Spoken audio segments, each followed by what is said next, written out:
están? Buenas noches. Comenzamos Puntos de Vista. En esta jornada nos acompaña Armando Cartes, historiador, director del Archivo Histórico de Concepción, docente de nuestra Universidad de Concepción también. Armando, bienvenido a Puntos de Vista. Gracias, Francisco, por la invitación. Bueno, vamos a hablar del nuevo aniversario que se acerca de la independencia de Chile. Así se le llama a las fiestas patrias, más allá de que la firma de la independencia se dio en otra fecha, pero hay muchas cosas que rodean a la celebración de fiestas patrias, algunas situaciones que hoy, por ejemplo, se cuentan con un lado B. Ya vamos a hablar de ese fenómeno de la literatura que hay hoy con algunos autores chilenos, si nos alcanza el tiempo, pero lo que yo quiero preguntarle de inmediato es, a ver, se celebra el 18 de septiembre, pero sabemos que ese día no se declaró la independencia de Chile. Entonces, ¿qué se celebra para usted el 18 de septiembre, Armando? La verdad que es interesante porque Chile es un caso, yo diría, único en el mundo de un país que no celebra la independencia, sino más bien la gestación. Es como que uno, como ser humano, celebra su concepción y no su parto. Porque el proceso comenzó con la primera Junta de Gobierno, el año 10, y culminó con la declaración que tuvo lugar en Concepción el año 18. El caso de Argentina es distinto. Argentina celebra el 25 de mayo, por supuesto, su Junta de Gobierno, el 9 de julio la independencia, tiene las dos fechas. Y Chile, en cambio, se quedó sin independencia porque las peleas de la época hicieron que la independencia misma quedara silenciada. ¿Por qué se instauró el 18 de septiembre como fecha oficial de celebración? ¿Quién lo hizo y por qué siguió así en el tiempo y nadie lo corrigió?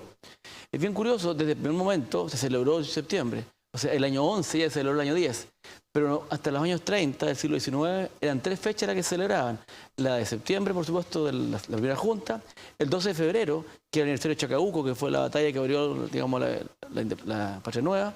Y también el 5 de abril del año 18, que fue la batalla de Maipú. O sea, Chile tenía tres fiestas y la verdad la fiesta era larga, nadie trabajaba, nadie cosechaba en el campo y por lo tanto hubo un interés de ordenar la cosa un poco y reducirlo a una sola. Lamentablemente la que quedó para nosotros no fue la que recuerda el evento de Concepción, que la primera, que la declaración de la independencia, sino esta otra, pero lo importante es que celebramos a Chile todos juntos en una fecha primaveral. Pero más allá de esa diferencia histórica, ¿es relevante o usted igual destaca las fiestas patrias como las celebramos desde siempre en el mes de septiembre? Bueno, hay un debate porque algunos dicen que como no se declaró la independencia, ¿qué celebramos? Algunos dicen que la Junta de Gobierno proclamó su lealtad al rey, por lo tanto en realidad es un gesto de hipocresía y no de emancipación. Pero yo no estoy de acuerdo, yo pienso que realmente la primera Junta fue un gesto de gran rebeldía, de gran valentía de los protagonistas porque sabían lo que estaban arriesgando. Fue el gesto que dio inicio a la revolución y en realidad creó el primer gobierno autónomo de Chile, por lo tanto me parece muy bien lo de septiembre. Lo que sí lamento es que se olvide la fecha en que el proceso culminó, que cuando efectivamente Chile se vuelve soberano, y la fecha de enero del año 18, porque la independencia no es un momento, es un proceso y los momentos centrales son cuando todo parte y cuando todo culmina. ¿Y sería una buena idea un feriado regional, por ejemplo, para la fecha de cuando se firma la independencia en Concepción, Armando? O sea, sí por la trascendencia de la fecha, de todas maneras que sí. Pero no hace falta porque justamente el 1 de enero, que ya es feriado por otras razones, y ese día la gente está bastante complicada. Exacto. Con la caña el 31, así que cuando nosotros celebramos el 1 de enero lo hacemos tardecito para que todos puedan venir. Pero los feriados regionales ya es un tema más discutible en estos tiempos que se discute la productividad, la reducción de jornada, etcétera. No quisiera entrar al debate si la mejor forma de celebrar es no trabajar, pero yo pienso que sí la fecha debería recordarse y de hecho hace ya un par de años la estamos recordando en Concepción muy masivamente, con ceremonias en el cementerio, en el centro, con fiestas ciudadanas, así que Concepción ya está haciendo justicia a su pasado. ¿Fue la primera Junta de Gobierno un golpe de Estado al poder español? Es interesante porque la expresión golpe de Estado hoy día se asocia a algo muy negativo, muy tremendo. Y si me preguntan a mí en sí o no, yo me tendría que decir que sí.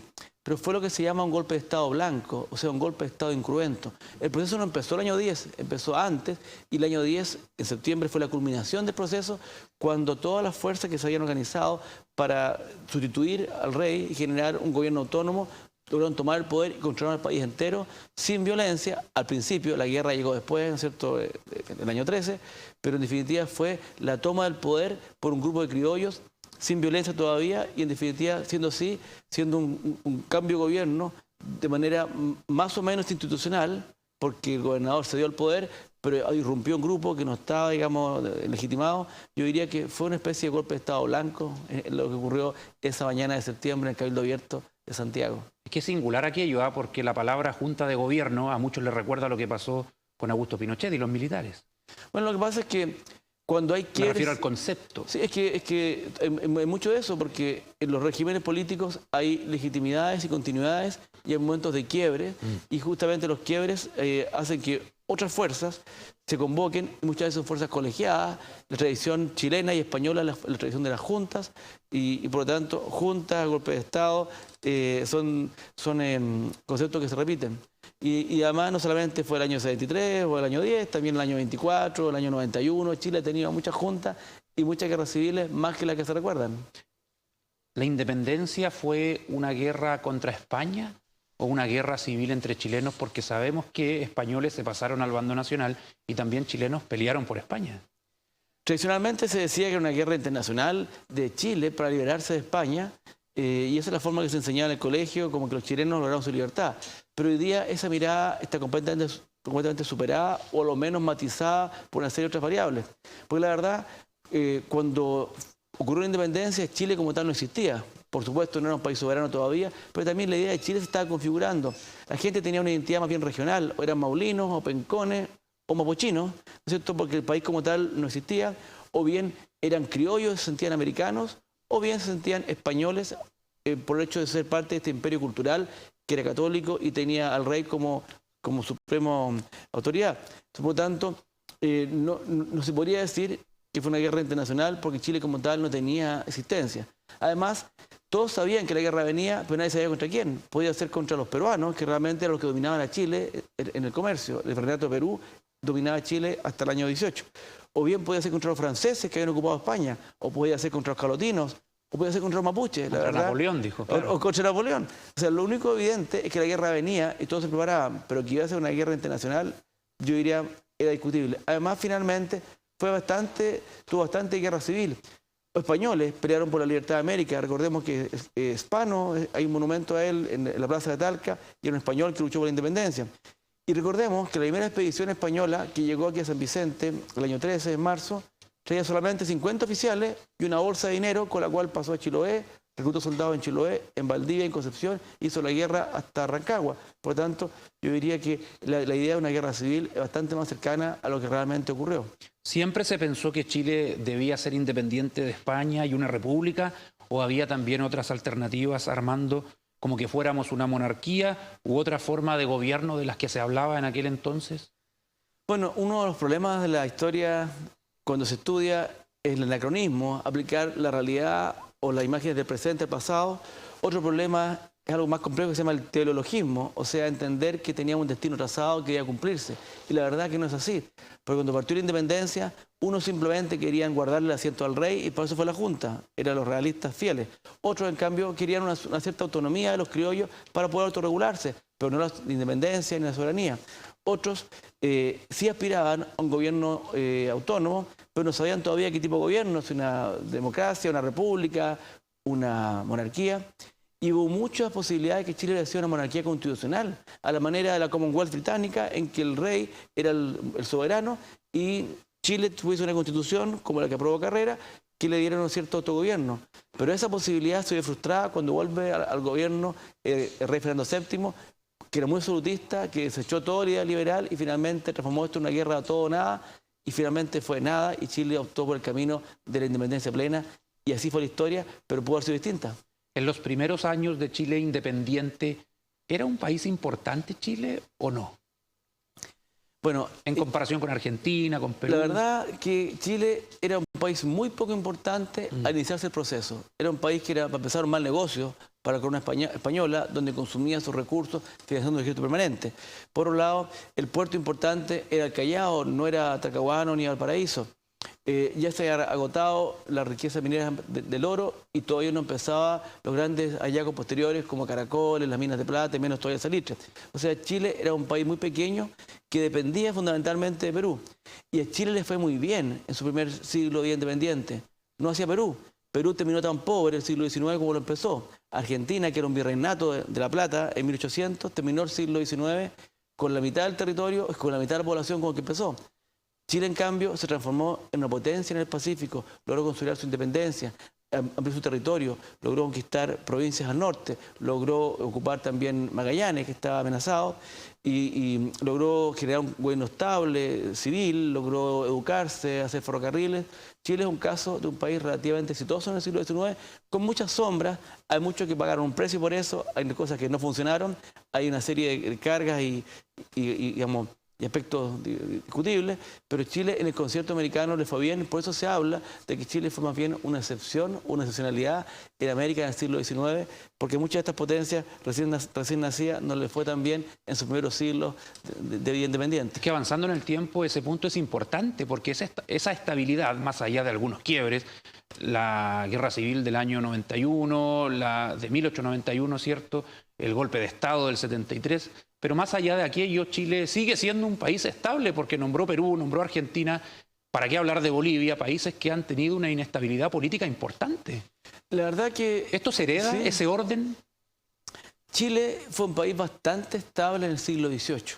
Tuvo apenas 2 levantamientos indígenas, 1723 y 1769. En el siglo XX tuvo 2 golpes de Estado,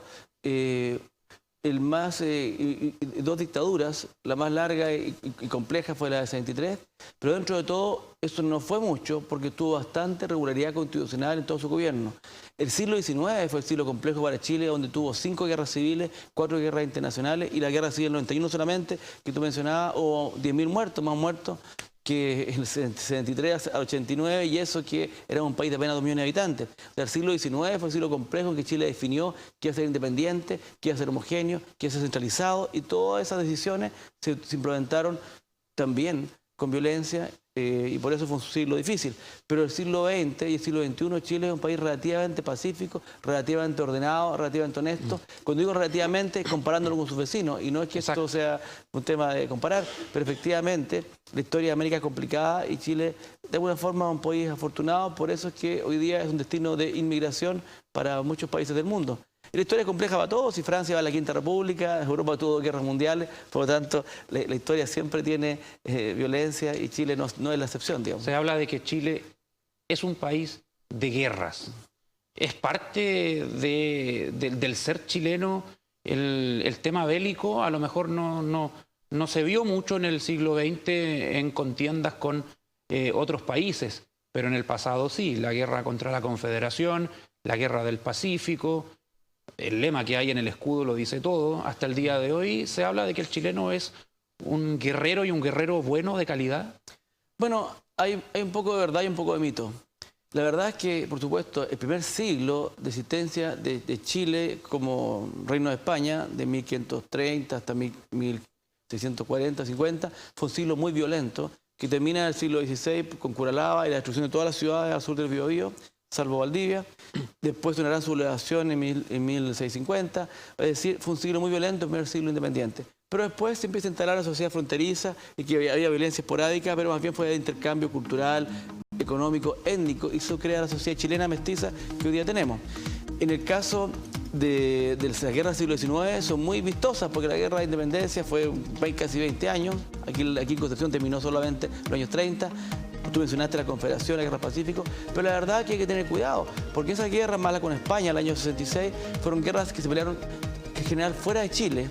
La guerra contra Perú y Bolivia fueron guerras relativamente cortas y fueron importantes para generar una identidad nacional, una autoimagen, y también para la conquista territorial y la riqueza de Chile. Pero no es que el chileno sea violento. Pero yo diría que no es así, más bien generalmente el país vencedor y se jacta de ser buen guerrero, el país perdedor acusa al otro de cruel y violento, eso es lo normal. Sí. Parece que el triunfo de Chile en su guerra no se debe tanto a la capacidad bélica de los chilenos, que también es real, sino más bien al nivel de organización que el país tuvo. Los chilenos en la Guerra del Pacífico peleaban por Chile, no por el general Gamarra ni por el coronel Buendía, que peleaban por una idea más abstracta, pero que permitía un esfuerzo sostenido, continuo, sin divisiones internas, por un tiempo largo en un país extraño. Así que yo creo que más bien se debe a eso. Y el siglo XX fue un siglo bastante pacífico, hubo varias amenazas, pero en definitiva la guerra no estuvo presente, por suerte, en nuestros últimos siglos independientes. Vamos a seguir conversando de historia de Chile con Armando Cartes, historiador, luego de esta pausa.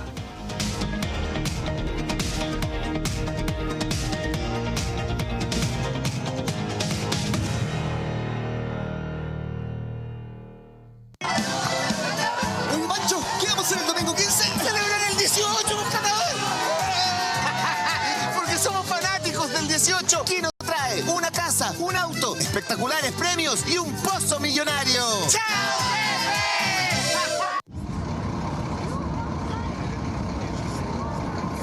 Yo odio el 18. Desde que la madrugada del 21 de septiembre de 2014 me llamaron para decirme que a Pablo, mi hijo, se lo habían llevado al hospital, que estaba mal. Un conductor en estado de ebriedad lo atropelló y se dio a la fuga. Mi hijo luchó toda la noche y en la mañana se fue.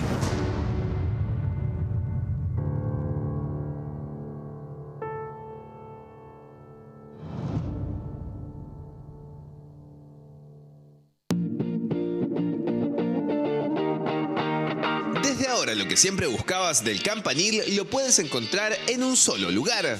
Tienda Campanil UDEC. Ven y lleva contigo los colores de tu equipo favorito. Te esperamos en la Galería Universidad de Concepción, local 19, frente a Plaza Independencia. Tienda Campanil UDEC.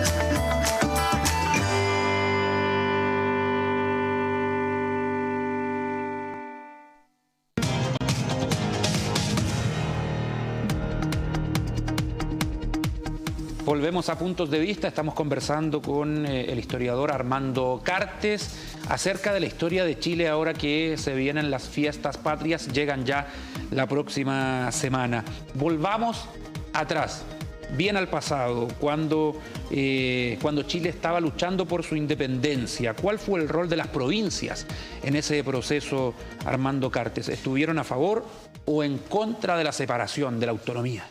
La verdad que eso es algo que se estudia poco, porque siempre se centra el proceso en Santiago, la Junta de Gobierno y las batallas que fueron allá, como Chacabuco, Rancagua, Maipú. Sin olvidando que de las 50 batallas de la independencia, casi todas fueron en nuestra provincia, que iba del Maule a la frontera, y por lo tanto el verdadero escenario de la guerra de independencia fue el Biobío. Recordemos que los 4 desembarcos de la guerra tuvieron lugar en San Vicente y uno de ellos en Arauco. Por lo tanto, aquí la guerra se sufrió y fue larga. Y la respuesta no es igual para cada provincia. Si vamos de sur a norte, Chiloé fue una provincia consecuentemente realista hasta el final y que solo se incorporó a la República después de un par de derrotas militares en el año 1926. Ahí recién Chile consolida su territorio. En el caso de la Araucanía, si lo asociamos al pueblo mapuche, estuvieron muy divididos, unos por la patria, otros por España, pero la verdad es que la mayoría estuvo por España porque la monarquía había generado vínculos con ellos a través del tiempo y esos vínculos se expresaron también en este proceso. En el caso de Concepción, la provincia era considerada mayoritariamente realista. Chillán era una ciudad muy realista, muy goda, por influencia de los franciscanos, de familias tradicionales y por el ejército. Pero en Concepción hubo importantes patriotas, siempre se recuerda Martínez de Rosas. El mismo Higgins fue intendente de Concepción, alcalde de Chillán, diputado por Los Ángeles. Es decir, esta zona fue una zona de próceres patriotas y realistas que fueron protagonistas del proceso. En el caso de Santiago, ahí hay un grupo muy avanzado, liberal, que son los que llevaron adelante el proceso. Coquimbo, en cambio, se metió menos, porque la provincia está recién desarrollándose y tuvo la suerte de no ser destruida como Concepción por la independencia y por lo tanto en la década siguiente fue bien protagonista de la construcción de la República. ¿Por qué Concepción no fue la capital de Chile? ¿Porque estamos muy al sur? Bueno, es que nunca se planteó... ¿Nunca se planteó? A ver, veamos. Concepción como provincia hizo la independencia no para que Santiago la gobernara, sino para tener un país tripolar, para tener autonomía, para desarrollar un proyecto geopolítico que consistía en trasladar el comercio de Lima, Valparaíso, Uspallata, Buenos Aires, a Lima, Talcahuano, Antuco, Buenos Aires, para poder dar salida a su tremendo potencial agrícola. Por eso Concepción hizo la independencia para un país tripolar. ¿Pero qué fue lo que ocurrió? Que este fue el escenario de la guerra. Aquí se pelearon todos los combates, la guerra siguió una década después de la batalla de Maipú y esta región quedó desolada. Hubo hambruna, se acababan las cosechas, siguieron las batallas durante toda la década y por lo tanto la ciudad y la región sufrió un gran rezago con la Conflicto independencia. araucano también. Por supuesto, porque el pueblo mapuche siguió en armas hasta los años 30, los pincheres fueron derrotados en el año 32 y por lo tanto ese rezago permitió que Santiago se impusiera sobre las provincias. Además, las provincias como la nuestra, fuimos a Santiago. A Santiago fue a gobernar O'Higgins, fue a gobernar Freire y luego Manuel Bulnes y Joaquín Prieto. Y entonces, estando yo en Santiago, los penquistas estaban tranquilos porque ellos controlaban el ejército, a los mapuches y a los penquistas que eran bastante ariscos y por lo tanto nosotros participamos en el gobierno de Chile hasta mitad del siglo y con eso nos conformamos, pero poco a poco se fue conformando un país más centralizado en el cual de alguna forma fuimos quedando excluidos. Y hablando de eso, del centralismo, que hasta el día de hoy nos agobia, ¿en algún momento apareció la posibilidad de que Chile fuera un país federal? O sea, yo tengo la tesis muy contraria a lo que tradicionalmente se enseña siguiendo a Francisco Encina. La visión tradicional es que Chile es un país natural e históricamente centralizado, que siempre fue así y que se hizo del centro. Yo digo que fue todo lo contrario. Chile siempre fue 3 provincias lideradas por 3 ciudades históricas fundacionales, que son, digamos, La Serena, Santiago, Concepción, la provincia de Coquimbo, la provincia de Santiago y la de Concepción, porque la jurisdicción de Coquimbo o de La Serena no era solamente la ciudad, llegaba hasta el río Choapa, la de Santiago hasta el Maule y Concepción hasta la frontera. Y por 3 siglos hubo muy poco contacto entre estas provincias, cada cual tenía una vocación distinta, el sur era agropecuario, era mestizo, era militarizado. Santiago era más tradicional, agrícola, aristocrático, el norte era minero, poco poblado, y estas 3 provincias pasan la independencia y siguen hasta el siglo XIX, y te recuerdo que el primer escudo de Chile tenía 3 estrellas, una por Coquimbo, otra por Santiago y otra por Concepción. O sea, nosotros hicimos la independencia para crear un gran país, pero también para que cada provincia tuviera su posibilidad de autogobernarse, y por eso en Chile convivieron por 20 años 2 proyectos alternativos, uno un proyecto centralizado y otro un proyecto que podríamos hoy día llamar confederal o federal, que estuvo a punto de triunfar, que se expresó en las asambleas provinciales, en leyes federales y que finalmente fue derrotado en la historia y la historiografía, porque hoy día ni se cuenta, y yo me he dedicado estos años a rescatarlo y a contarlo. Es muy rica la historia de Chile, pero probablemente muchos chilenos no la conocen con tanto detalle, siendo que hay textos. ¿Qué te parece este fenómeno literario que hay de algunos autores de cuestionar la historia oficial de Chile, de hablar del lado B de algunos personajes, como Arturo Prat, como Bernardo Higgins? ¿Es una falta de respeto o es una libertad que tienen ellos de publicar lo que quieran? Bueno, yo creo que es muy bueno que la gente lea. Y es fantástico que lea libros, porque solo lee en el Facebook o 140 caracteres, digamos. Por lo tanto, que se lea y se lea historia, para mí es un triunfo. Además, estas historias el caso de Parvex es relativamente serio y hay investigación detrás de sus escritos. En el caso Un veterano de 3 guerras es un libro de excelencia, yo lo leí. Es un bestseller interesantísimo, entretenido, que la idea es que sea la puerta de entrada para que alguien pueda ir más allá, ver otros testimonios. Pero, por ejemplo, Baradit. El caso de Baradit, cuando él plantea que su historia es el lado B o distinta, no es efectivo. La verdad que todo lo que él dice está en libros de historia tradicionales, solo la gente no lo ha leído. Todavía un solo ejemplo. Cuando él cuenta que Arturo Prat era espiritista, eso lo cuenta Gonzalo Vial, el historiador conservador, la historiografía de Arturo Prat que escribió hace 30 años. Todos los historiadores lo sabemos. O sea, no hay algo que él plantee que sea efectivamente original. Lo que es lamentable es que Jorge Baradit no señala las fuentes, porque si no, podríamos ver que son libros que están publicados y han circulado. De hecho, él fue muy cuestionado por los historiadores que le dijeron, pero ¿cómo tú dices que esto es la OEA secreto? Si esto lo hemos contado cuántas veces.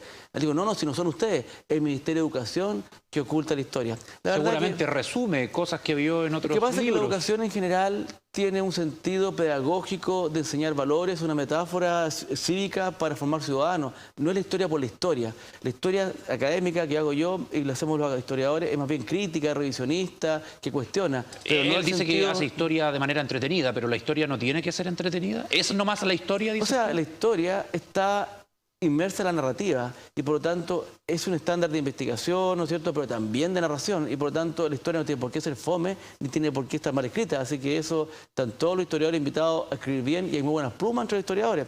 Pero yo creo que sumando y restando el fenómeno de Baradit es positivo, pero lo importante es que no nos quedemos con eso. El que lo disfrutó y aprendió, entonces que tome algo más, que busque un libro de historiador profesional, porque lo que le hace es tomar libros de historiadores y resumirlo y contarlo como él lo ve, lo que es muy legítimo, pero sería bueno que el que lo disfruta vaya más allá y busque un historiador que tenga tesis propias, que haya investigado, que haya visto las fuentes, porque la historia para mí es más entretenida que la novela por una razón muy obvia, porque lo que cuentan ahí realmente ocurrió y eso lo hace fascinante. Vamos a revisar brevemente cómo va la encuesta del Twitter de TVU Noticias, Armando, que tiene que ver con las fiestas patrias. ¿Qué significado le da usted a las fiestas patrias? Un 45% dice una fiesta identitaria. Días de muchos gastos, dice un 8%. Comer y beber en exceso, un 30%. Hay gente que lo ve así. No le doy relevancia, un 18%. Se mantiene ahí liderando las preferencias, Armando, una fiesta identitaria. Al parecer el chileno quiere sus fiestas patrias y le da ese sentido. Bueno, Chile es un país exitoso de construcción de identidad nacional. Recordemos que Chile es un país con una forma muy extraña, donde el norte de Chile era Perú cuando fue la independencia y el sur ni siquiera estaba explorado. Y sin embargo hoy día hay club de guaso, hay festivales de cueca, de Arica a Punta Arenas, y esa cultura conchagüina del rodeo se ha expandido y los chilenos disfrutan de fiestas patrias. También yo creo que tiene importancia el hecho de que sea en primavera, que renace la vida y las flores y la gente tiene ganas de salir y celebrar.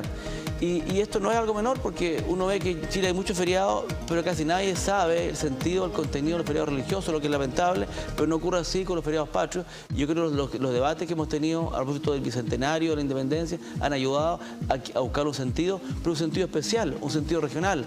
En Rancagua celebraron en su desastre el año 14 como una fiesta propia. En Los Ángeles yo estuve el año 11 cuando celebraron el bicentenario de O'Higgins, que fue declarado diputado. Y Concepción, cómo no, celebró en la calle, con fuegos artificiales, con 100.000 personas, con el regimiento digamos, presidencial, el bicentenario de la creación de la independencia. Así que yo creo que este bicentenario ha servido para retomar los valores patrios, pero con un sentido, digamos, más regional, más territorial, lo que es muy positivo, y también a sumarse a la historia, leer un poco más, enterarse, porque la historia es interesante y Chile debe estar muy orgulloso de la República, de la democracia que ha construido, y eso entonces tiene su origen en esta historia terrible de guerra que nos llevó a la libertad, a la República y a la democracia que disfrutamos. Y en estas fiestas nos unimos todos, dejamos las diferencias políticas, como cuando juega Chile todos nos ponemos la camiseta. Así es. Gracias, así Armando Cartes, por esta interesante conversación. Gracias por la invitación. Y pasemos una buena fiestas patrias sin beber en exceso, ¿cierto? Y recordando qué es lo que estamos celebrando. Sí, por supuesto. Gracias, amigas, amigos. Sigan con TVU. Buenas noches.